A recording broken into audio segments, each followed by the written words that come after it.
Nabulabog ng malakas na tunog ang mahimbing na tulog ni na Sunshine sa kasagsagan ng ulan noong Sabado, July 11. Pero ang inakalang tunog lang ng nalaglag na bakal, gumuhong lupa na pala ilang metro ang layo kung saan nakatirik ang kanilang bahay. Yung una ko nakita yung sa side namin is yung sa mga manok. So akala ko po yun lang yung nahulog. So kinatok ko po sila dito. Tapos nung flashlightan po namin, yung buong likod na po pala yung nahulog. Damay sa pagguho ng lupang tatlong nakaparadang sasakyan na ito. Nagkayup-yupi na ang mga sasakyan dahil sa bigat ng lupang bumagsak direkta sa mga ito. Nakausap naman po namin yung barangay. Mag-offer daw po sila ng evacuation area if ever. So okay po kami doon. Pero mas okay pa rin po kung masosolusyonan po yan agad yung maayos po yung sa lupa and everything. Halos hindi na mapakinabangan ng mga sasakyan na ito matapos madaganan ng gumuhong bato mula sa riprap. Sa taas, ang pinangangambahan ng ilang mga residente dito ay kung magtutuloy-tuloy pa ang ulang dulot ng habagat ay baka tuluyan na rin gumuho ang lupa sa kanilang mga kabahayan. Nilagyan na ng tolda pansamantala ang lupang gumuho habang nagpapatuloy ang clearing operations sa lugar. Yung tolda na tutoldahan sana, meron na.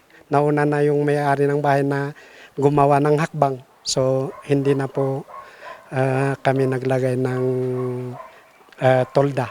Pinagtulungan naman linisin ng mga tauhan ng Baguio City Police Office Station 1 ang bumagsak na puno ng balete sa Barangay San Luis. Maswerteng walang nabagsakan at nasugatan sa insidente. We have listed lang around 12 na concerning trees na tumba or about to fall. Ayan, so na-addressan naman yung mga major doon. Yung mga natumba na tumama sa mga structures, I think dalawa lang naman. Okay, the rest, pruning na lang siya.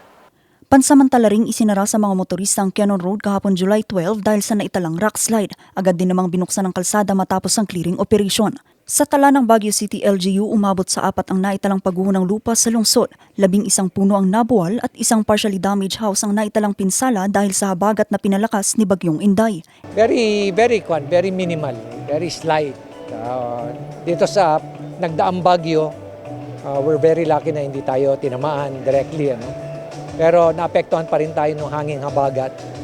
So last Friday, nagkaroon tayo ng almost 11 na trees ang bumagsak. Tapos may mga 4 tayo na reported na erosions, riprap and soil erosion. Meron tayong isang partially damaged.